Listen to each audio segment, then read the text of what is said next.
Buenas tardes, si os parece empezamos, ya vamos con un poquito de retraso, pero vale la pena, antes que nos saludemos y compartamos también este acto que, aparte de ser un acto de carácter cultural, sociopolítico, es de amistad también, porque yo creo que vale la pena que la gente que hace un esfuerzo por escribir tenga su reconocimiento también entre nosotros, ¿no? Bien, a la hora de presentar esta novela de Pedro López, reconozco, porque hace muchos años que nos conocemos, que no fui consciente de su capacidad y de su dimensión literaria en los años que nos fuimos conociendo y construyendo una amistad que sí es duradera. Pedro, como muchos de los que estamos aquí, él es murciano de nacimiento, pero emigró muy joven, parece que con 3 años, hacia Cataluña. Como muchísima gente de Sarriá, como muchísima gente de Cataluña, porque el fenómeno de la migración es un fenómeno que también ha ayudado a construir una Cataluña mucho más plural y también muy respetuosa con lo que significa culturalmente Cataluña. Desde este punto de vista, Pedro, como digo, murciano de nacimiento, desde su Murcia natal, empezó su vida prácticamente aquí en Cataluña.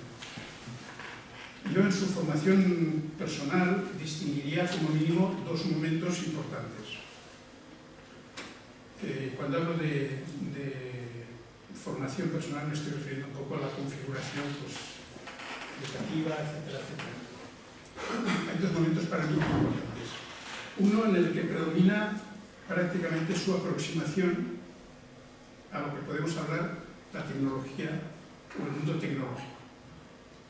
Desde muy pequeño estudia en la Universidad Laboral de Gijón. Allá va a empezar a saber lo que son las oficinas industriales, lo que es ser ajustador, lo que es ser maestro industrial, y acaba también sabiendo mucho porque es ingeniero técnico en mecánica.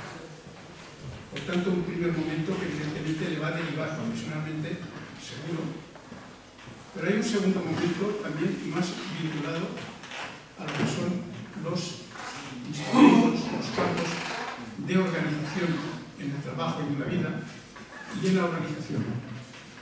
Se licencia en Derecho, imaginaos qué cambio, a Derecho, hace posgrado en Organización Industrial, Informática y Administración.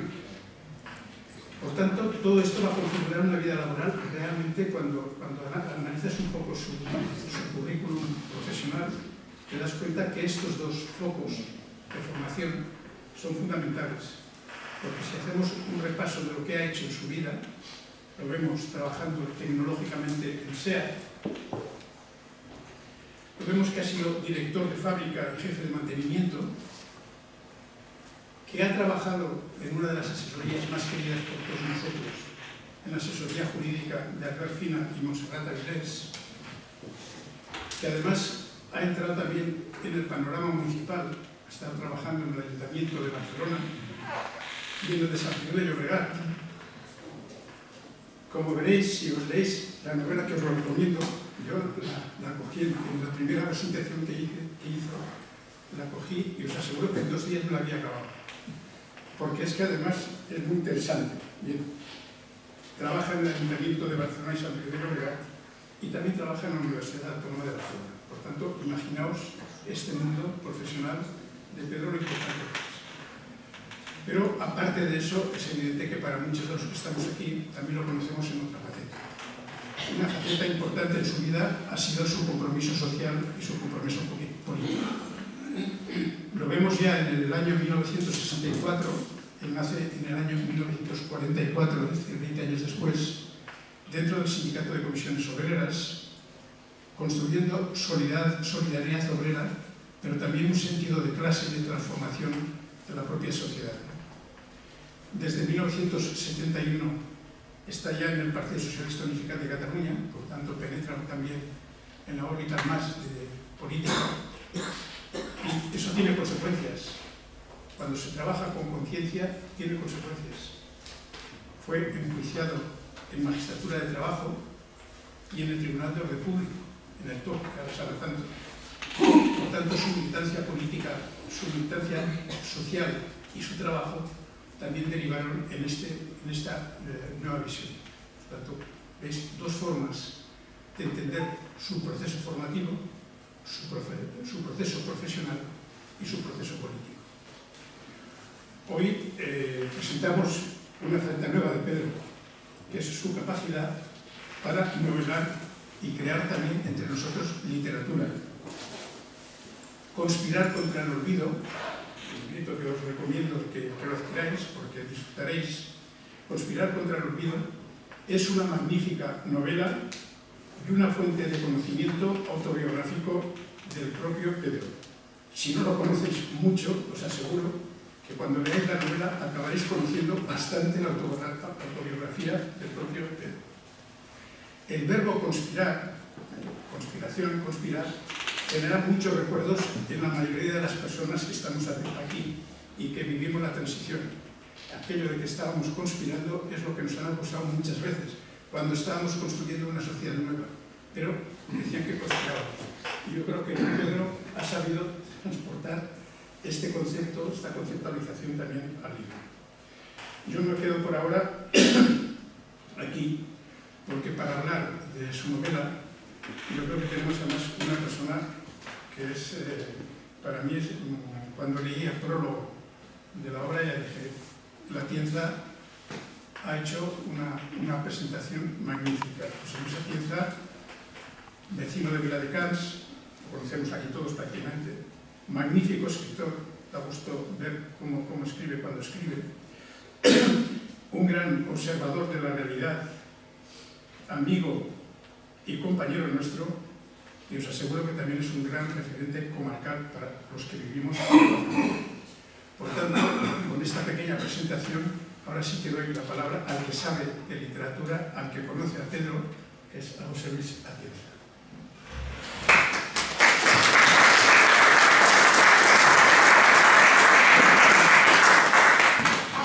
Bueno, muchas gracias y buenas tardes, porque bueno, estamos en la fiesta de las rosas y ha sido un placer volver a llegar a San Feliu en estas fechas, recordando también tiempos pasados.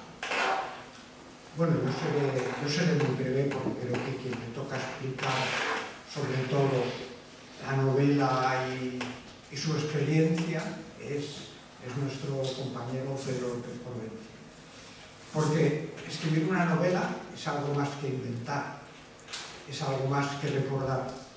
Escribir una novela es poner una palabra detrás de otra para que quien lea el libro se sumerja en una vida ajena, en un tiempo ajeno, para que página a página se produzca el prodigio y esas vidas y esos acontecimientos de otros y de otras se conviertan en algo propio durante la lectura y en el recuerdo. Esta tarde tengo la suerte de presentar a un autor, Pedro López Provencio, y a una novela, Conspiración contra el olvido, que escribe sobre nosotros, los peatones de la historia. En Conspirar contra el olvido asistimos al duelo dialéctico entre el primo empresario especulativo que utiliza el capital para ir saltando de negocio en negocio sin producir otra riqueza que la de su cuenta corriente, y el primo maestro industrial, educado en los jesuitas y en la clandestinidad de comisiones obreras y del sur, capaz también de llegar a la meta de la carrera de abogado.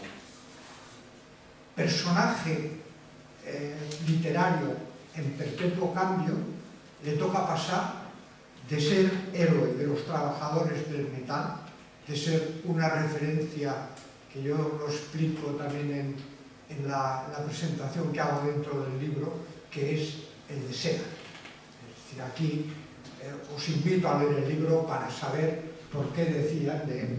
Ese es López Provencio, el de Seda. pues ha pasado de ser héroe de los trabajadores del metal a bailarín que enseña nuevos pasos de baile con parejas de pies torpes encantadas de haberse conocido. La administración pública municipal o la universidad experimentando el hecho de que a menudo los refranes tienen toda la razón. No hay peor sordo que el que no quiere oír. Todo ello salpicado, empapado por el socarrón sentido del humor tanto del protagonista, Luis, como del primo antagonista. Pocas veces un título, Conspirar contra el olvido, bautiza mejor a un libro, porque las páginas escritas por Pedro son una novela, sí, que tiene elementos autobiográficos, sí, pero también es una sana conspiración contra el olvido, para no olvidar quiénes somos, de dónde venimos y a dónde deberíamos llegar. Leyendo la novela, resuena en la memoria aquello que escribió Gabriel Celaya, tan citado hace 70 años como una música de fondo, porque vivimos a golpes, porque apenas sí nos dejan decir que somos quien somos. Cuando por boca de Luis, el protagonista, habla de su niñez, de cómo se vivía en aquella Barcelona de la posguerra, en aquella España de la posguerra, por desgracia, no parecen tan lejanas las cosas del ayer. Si bien es más cierto que nunca aquello que se cantaba en la vieja zarzuela, la verbena de la paloma, o que hoy las ciencias adelantan que es una barbaridad. Leyendo esta novela de López Provencio se ve que es cierto lo de la ciencia, pero que hay cosas en nuestra vida que van con la marcha atrás como los cangrejos, que todavía escriben el ahogo en un canuto, que vuelven no al ayer, sino al anteayer. Las habitaciones realquiladas con derecho a cocina han dejado de ser de las fotos en blanco y negro olvidadas en la caja de lo alto del armario y son casi un vídeo en directo y en colores en el WhatsApp del móvil de la vida de nuestros hijos, de nuestras hijas, de nuestros nietos. La caza de los sin papeles en los 40 y a principios de los 50 en aquella frontera interior que era la estación de Francia, ahora abre los telediarios de Estados Unidos, el país que se hizo grande por la inmigración, de la Europa donde crece la ultraderecha, que nos trajo la Segunda Guerra Mundial y 50 millones de muertos que yacen olvidados en los cementerios de los libros de historia. Lo de Pedro es una escritura que logra que no nos separemos mucho tiempo de la sonrisa, estimulada por un sentido del humor que no se basa en la ocurrencia, sino que es como un mar de fondo que acompaña toda la lectura. Por ejemplo, cuando Mariana explica cómo se hizo socia del primo rico, propietario de un barco que no sabe pilotar. Tu primo era el propietario del barco y no sabía, pero yo sabía y no poseía ningún barco. O también cómo comentaron las vecinas el nacimiento de nuestro héroe obrero. Este niño parece una morcilla seca. Ya veis que lo sigo conservando este gran aspecto. Conspiración contra el olvido es muchas cosas, pero sobre todo es lo que es, una novela con personajes vivitos y coleando, valga la redundancia. El atractivo de una novela reside en los personajes que la pueblan. Si te los crees cuando los lees, si te interesan, si te importa lo que les pasa. Y Pedro lo ha hecho y lo ha conseguido. Ha creado un potente protagonista, Luis, con más que pinceladas autobiográficas, y dos grandes coprotagonistas, Eduardo, su primo, y Marianne, la capitán, que consigue llevar el barco y la novela a buen puerto, pero sobre todo quien lo consigue es Pedro López Provencio, que ahora nos explicará cómo lo ha hecho.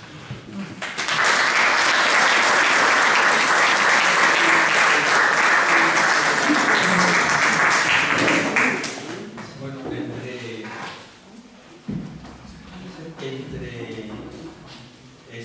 las explicaciones y las del otro día en la presentación de las glorias me tienen bastante abrumado. Bueno, yo perdonadme una cosa que es que no puedo pasar sin decirla, porque nosotros aquí tenemos un acto alegre, divertido, espero que lo sea, y de amistad y de normalidad, digamos, y tenemos en Gaza unos palestinos que los están masacrando. Me parece que recordar eso para enseguida pasar a las explicaciones que tengo que dar por mi parte es obligado. Bueno, como dije el otro día, hoy es un día absolutamente inesperado para mí. Hoy y el otro día y estos días, porque en mi vida me he propuesto muchas cosas.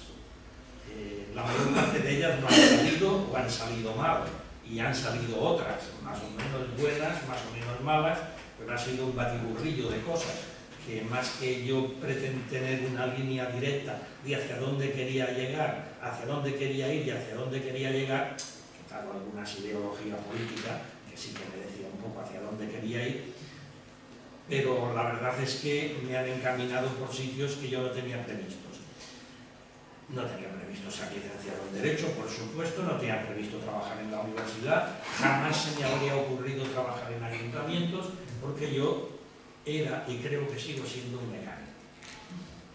Por lo menos mi estructura mental creo que reside ahí, en la tolerancia, en estas cosas, ¿no?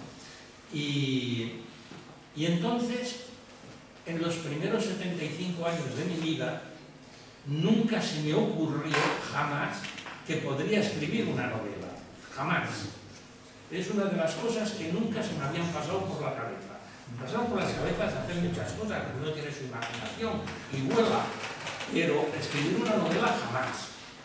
Sin embargo, pues a partir de la jubilación empecé a escribir cosas, aquello que, y a atormentar a los distintos WhatsApps que tengo, y después conseguí que algún director del periódico se me quisiese ir publicando algún articulillo mío, y al final pues le cogí gusto a esto de escribir.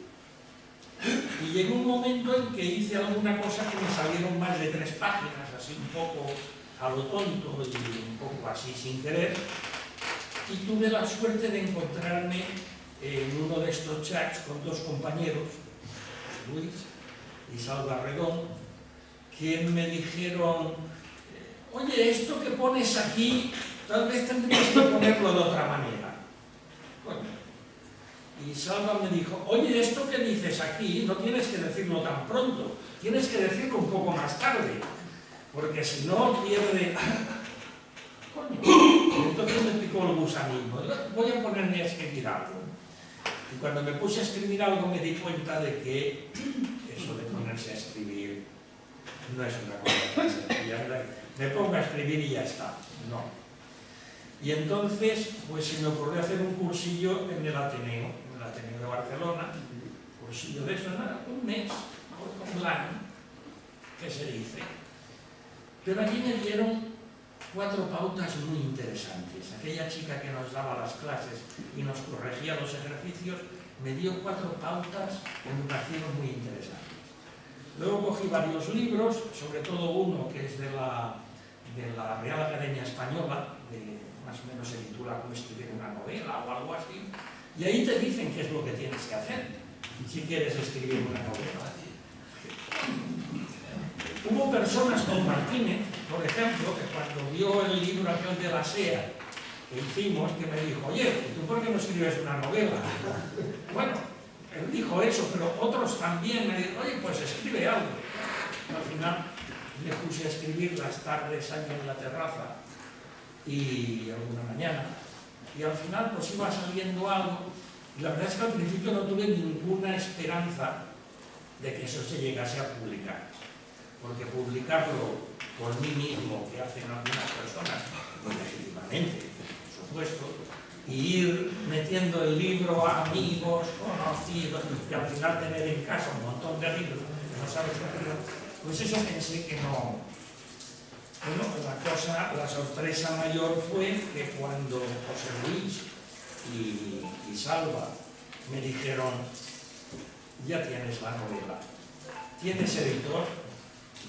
Pues no, porque es que ni se me había ocurrido que podría ir a presentar. Entonces ellos me presentaron a un editor que, ante mi sorpresa, a los 15 días me manda un mail diciendo, con toda seguridad estamos dispuestos a publicar esta novela. Con lo cual a mí me dejó bastante, porque era la primera, un neófito, tal. Por lo cual dije, bueno, pues quizás sí que... Porque yo en esos momentos, también os quiero decir, estaba de la novela hasta el gorro. Porque claro, la había escrito, la había reescrito, la había corregido. José Luis es mi tío muy apañado, muy cordial, pero él salva, me metía cada bronca. Esto te he dicho 20 veces que no lo hagas así, tienes que hacerlo de otra manera. Bueno, aún tiene algún reproche que hacer. Pero bueno, al final dijo que sí, que le parecía de mal. Y entonces ahí acabó. ¿Qué es lo que se me ocurrió a mí cuando quise hacer la novela esta? Pues es explicar algunas de ellas que tienes, y dije, bueno, pues si ahora explico aquí un libro y suelto un libro con mis ideas, eso no lo voy a leer ni yo. Si quieres soltarles algún rollo a la gente, hazlo de una forma amena, tipo novela, que se entretengan, que sea divertida. Entonces, pues así me puse y salió esto. El libro quiere ser una novela. Hay una parte, como dice al principio, todo lo que aquí se dice es verdad, excepto lo que no lo es. Distinguir lo cierto y lo imaginado es privilegio del lector. O sea que todos los que leáis la novela, algunos compañeros de la fábrica, de la SEA, han vivido bastantes de esas cosas que cuento, y digan, esto no fue así, esto te lo has inventado. Pues seguramente te lo has inventado. ¿Qué vamos a ver? De eso se trata de la novela de invento. Bueno, la novela tiene 12 capítulos, la introducción y un final, y cada uno de ellos pues trata un aspecto. Al principio, los dos primos que se encuentran, que hace muchos años que se separaron, de niños fueron muy amigos, y luego, pues después de que los echaron de la SEA, pues sus vidas cogieron derroteros distintos, y un día se encontraron, se volvieron a encontrar. Uno sería, pues eso, siendo un tecniquillo de la universidad, más o menos la vida, podía vivir bien con lo que le pagaban allí, pero nada más. Y el otro que se había hecho rico de verdad. Entonces empiezan a decir, pues tenemos que hablar, tenemos que recordar, no sé qué. Y entonces este tenía un negocio de futuros y pues acompáñame, y a la vuelta en el barco hablamos de, recordamos y tal, y no sé qué. Y bueno, pues así empieza, y entonces pues empieza la novela. La capitán maneja el barco, y luego pues habla de la infancia, habla de la inmigración a Barcelona, habla de la universidad laboral, de la educación, que creo recordar que nos dieron allí. Habla de los primeros trabajos en talleres, cuando era mecánico, habla de la SEA, habla 3 capítulos sobre la SEA, en los cuales intento recordar un poco lo que fue aquello. Sé que esos 3 capítulos pueden ser, para los que lo vivieron, pueden ser controvertidos, no serán. Luego habla de los otros sitios donde he trabajado, habla de la universidad, habla de los ayuntamientos, tiene su parte erótica, hay un muerto en uno de los conflictos de la fábrica, o sea que la novela tiene sus ingredientes, a propósito, más o menos bienvenido, y está puesta así. Y tiene un final, y ya está. Lo que más me costó fue el final, porque cuando ya tenía hechos los 11 capítulos, primero, más o menos, bueno, ¿y esto cómo se acaba? Claro, pero esto tiene que acabar de alguna manera, ¿no? Pues encontrar el final me costó la tira. Me costó casi un año encontrar el final y darle un mínimo de coherencia con todo lo demás. O sea, que no es aquello. Bueno, como os dije, acabé muy harto de la novela. Tanto es así que una vez editada no la he leído. No sé si está bien puesta o si no, ni la pienso leer. Porque estoy harto de ella. Porque la leo por primera vez. Bueno, alguien me ha dicho que la ha leído muy deprisa, lo cual alegra porque quiere decir que es ágil y está bien y se entiende. Pero yo no la pienso volver a leer. Y comprar tampoco. He comprado algunas. Sí, he comprado 10 ejemplares que he regalado a gente de muchísimo compromiso. Y de muchísimo compromiso, como le llama, que me regaló antes 4 o 5 libros suyos. Y lo que yo no le voy a hacer pagar el mío.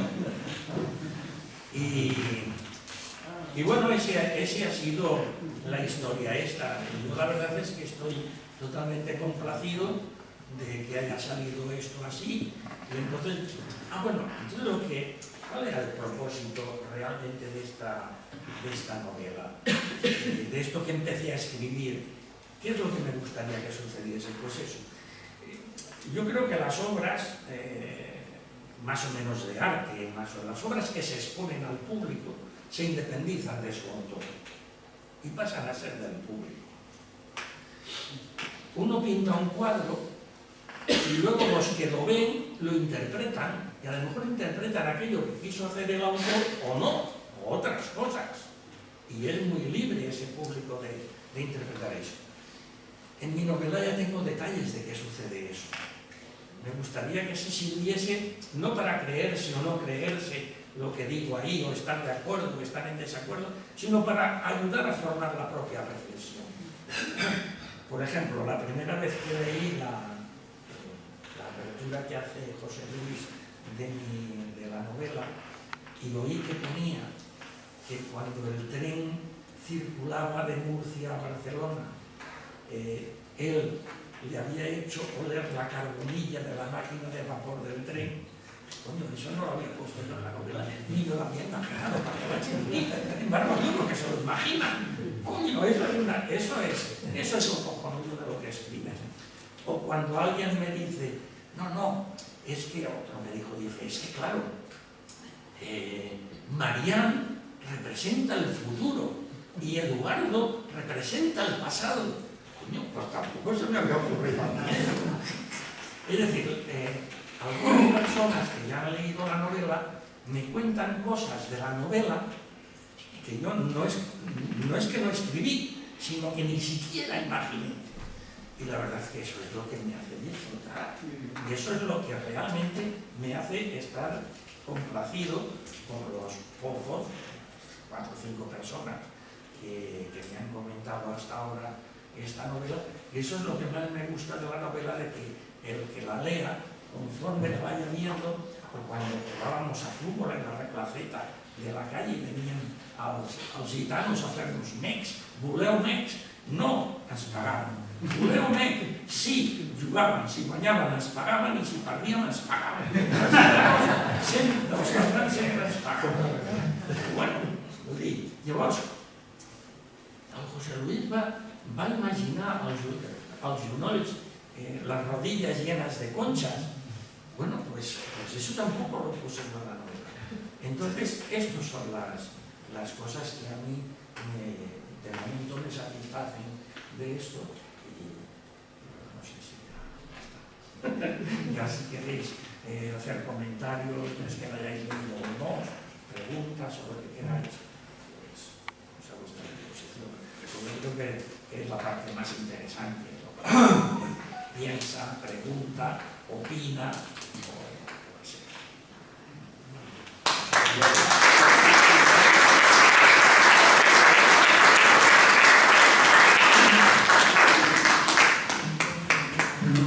Ahora si hay alguna pregunta o algo, no sé, algo de interés, que creo que lo tiene, yo os animo a que la leáis. Es una novela, tal como lo ha dicho, como se ha planteado,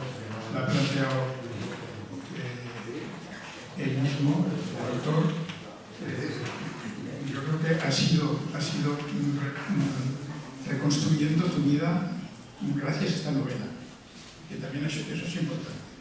Entonces, los que salimos retratados un poco, y hay algunas personas por aquí que veo que salen retratadas, pues nos sentimos o muy contentos o no tan contentos, porque el retrato a veces es muy objetivo y a veces es muy subjetivo, como lo que es cualquier novela. Por lo cual yo os animo, porque muchas de las caras que veo por aquí aparecen, os animo a que os veáis retratados. Y luego aquel día lo llamaremos aparte. Él se ha confesado, objetivamente se ha confesado, que ha aprendido mucho con esta novela. Y yo digo la verdad que yo no esperaba, lo digo con toda la sinceridad, podía haber esperado un libro tipo ensayo o algo por el estilo, de una novela no la esperaba. Y es cierto que además cuando conoces a los personajes te das cuenta de la riqueza que lleva también la vida que hemos llevado. Es decir, que los valores que tú has defendido en la vida, sin darte cuenta, muchas veces los traduces también cuando los escribes. Y yo creo que esto es uno de los valores que tiene también la novela de Pedro. Empiezo por esto y ahora os dejo a vosotros.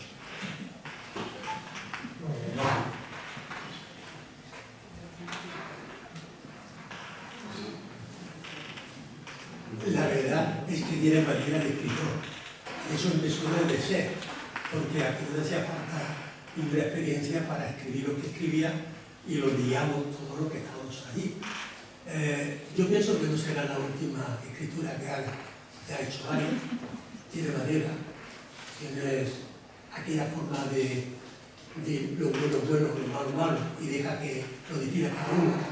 Lo que tú dices que no la has leído, la vas a leer, porque te lo van a comentar. O sea, yo la estoy leyendo y hay cosas que no la entiendo y otras entiendo lo que decía del futuro y de lo futuro y de tal. La verdad que has tenido una vida muy movida.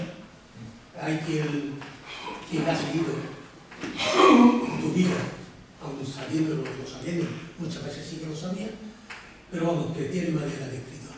Bueno, no de novelista, de escritor, porque escribía muy bien. En el año 85, 86, 87, escribía muy bien. Lo que pasa es que tenía ya definido qué es lo que escribía y con quién escribía. ¿Entiendes? Y esto te ha salido como la vida tuya, pero entre medias has metido algunas cosas que desconocen lo que estamos leyendo. Yo me preguntaste el otro día, ¿has leído? Y lo llevo bastante desde que lo sacaste. ¿Entiendes? Y voy por la mitad, porque voy cogiendo qué es lo que quiere decir, qué es lo que decía ahí, qué es lo que quiere decir en la vida. Y muchas veces cuesta trabajo, porque cada uno piensa de una manera, muchas veces distinta a lo que tú quieras hacer. Y hace un artículo que, claro, está ayudando aquí en la pinta, pero en el fondo eres tú, Vale, pues sigue, espero que estemos vivos y que tú hagas otra novela y la presente. ¿Vale? Porque esta es tuya, la última que vi era conjunta, lo presentaste en Cornellá, eran cositos que no eran todos tuyos. Bueno, el que presentamos en Cornellá era aquel del federalismo. Exactamente. Entonces, claro, ahí hay uno que te puede 15 gustar. personas o 20, cada uno tenía un particulismo. Que ahí te puede gustar o no te puede gustar según tu idea. Pero en la tuya hay cosas que te conocían. Y bueno, y que es una experiencia más. Murcia. De dinamita. Eso me llevó a dar. He vivido con él durante mucho tiempo en la misma oficina, he vivido trabajo oficial. Pero ya ves ese trabajo. ¿No? Eso. Muy bien. Me alegro. Y bueno.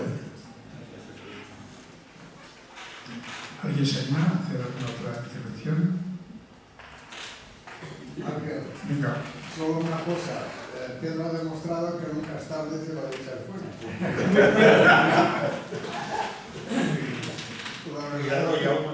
Eso una vez subía yo con unas chicas que trabajaban en mi oficina y subía por la escalera, una de las escaleras del rectorado, y no sé por qué vino al cuento, venían dos, Isabel y otra, Carmen, y hablando con ellas dos, en un momento dije, es tarde si la dicha es buena. Y entonces unas estudiantas que iban delante nuestro se pusieron a reír, pero se tiraban por el trabajo, ello de dolor de barriga. Y como noté que se reían por lo que yo había dicho, miré a las dos compañeras, que tenían 20 o 25 años menos que yo, las dos compañeras estas, las miro y digo, ¿esta es de que se ríen? Dice, porque no es con D, es con P.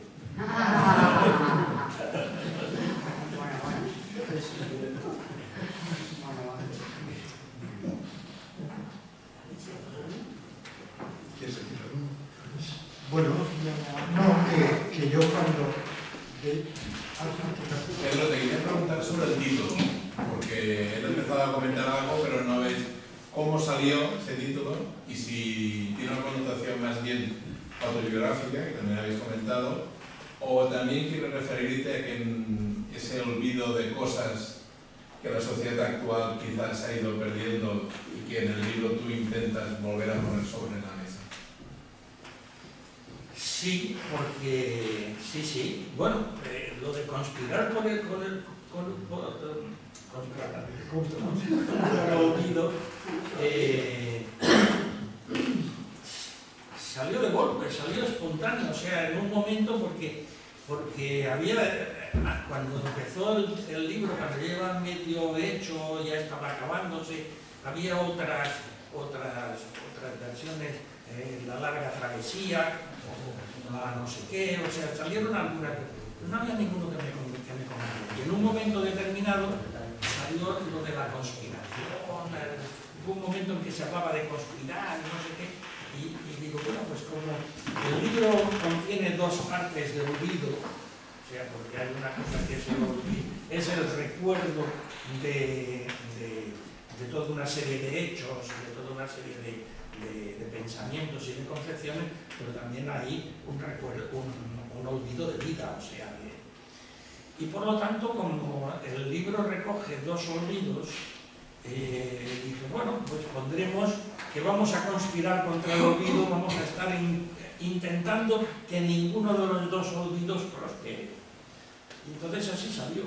Y la verdad es que fue una de las cosas que pensé, y cuando lo coja el editor, me dirá, hombre, el título, hombre, no sé qué. Yo estaba esperando que el editor me corrigiese cosas, me dijese, bueno, sí, el libro sí, pero pongámosle otro título con más tirón.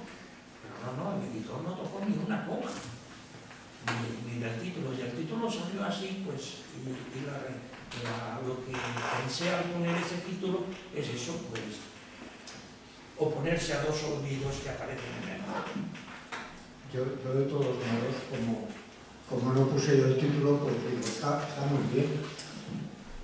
Pero yo entiendo el título, que de hecho el viaje que hace es, por un lado, que el primo tiene miedo de tener Alzheimer, está preocupado porque se olvida de cosas y entonces tiene miedo de tener Alzheimer y por eso queda con el primo para hacer un viaje para que vayan recordando cosas comunes que han tenido a lo largo de la vida. Entonces, yo creo que está muy bien porque el viaje es como la conspiración entre los dos, llevada por el otro primo, precisamente para evitar eso, para evitar el olvido. Pero a la vez se trata, de fondo, es el tema del Alzheimer. Y aquí tenemos el Alzheimer personal, por un lado, del primo, y por otro lado, el Alzheimer social que tenemos con todos los cambios que se están produciendo y que nos hacen también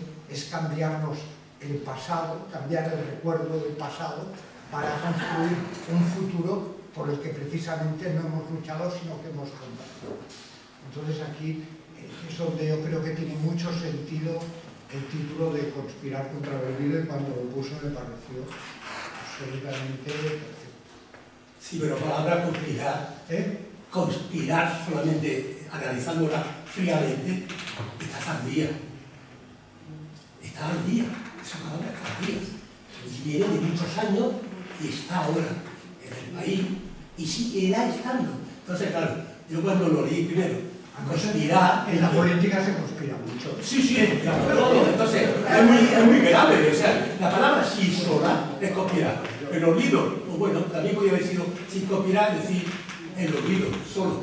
No sé. Imagínate lo que estarán conspirando en el Vaticano. Ah, no, ya está. Lo que no sabemos quién es. ¿En dónde? ¿Se han dicho el nombre? La Bengala. Ahí es tú. Ha hecho La derecha yo cuando venía, ya salía como... Bien, si os parece, dos cositas. Primero, yo creo que el concepto de conspiración es un concepto de memoria histórica. Por tanto, que está bien planteado en positivo y que la autobiografía objetivamente es un valor histórico. Por tanto, tenemos que conspirar contra el olvido. Hemos de intentar no olvidar, porque eso es lo que nos hace más personas. Segunda cuestión, si no hay nada más, estamos encantadísimos de toda la gente que habéis venido, pero os invitamos, os hemos dejado ahí en las sillas. Normalmente la USLA es una sección del Ateneo, es la Universidad Social Libre Autogestionada, plantea cada mes un café filosófico sobre un tema, pero también hace lo que hemos hecho hoy, presentamos con mucha frecuencia libros. Pensad que en el análisis que se ha hecho de todo el activismo que tiene el Ateneo, que es inmenso, este Ateneo, la USLA es la entidad que más actos ha hecho durante este año. Y por tanto, hay un acto que sí que ya os digo que vale la pena que vengáis, es el acto que aparece el día 21, que precisamente también es un compañero nuestro, está aquí, el Jaume, y que también presentará Fe Política, que yo creo que vale la pena que vengamos a él. Muchas gracias y ahora si queréis que nos quedemos por aquí un ratito, nos quedamos.